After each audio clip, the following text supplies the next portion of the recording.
Hello नमस्कार दोस्तों, मैं राजू शर्मा आपका दोस्त। आज की कुछ बातें हैं मेरी दिल की जो बतानी थी तुम्हें,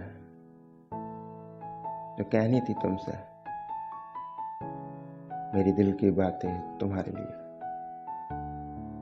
जो बिन बोले रह नहीं पाते थे, अब वो बिना बोले चले जाते हैं। पहले जो हंसाते थे और हंसते थे, अब वो लड़ते हैं और मुस्कुराते हैं। वक्त के साथ प्यार बदल गया, आंखों से इजहार उतर गया।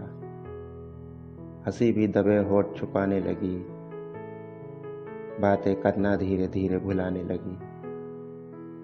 जो बात बात पर समझाते थे, वो अब गले लगकर कहाँ मनाते हैं।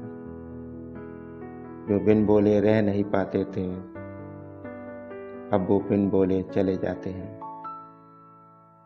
जो दिल की बात कह नहीं पाए, कैसे कहते, कहने का मौका ना दिया।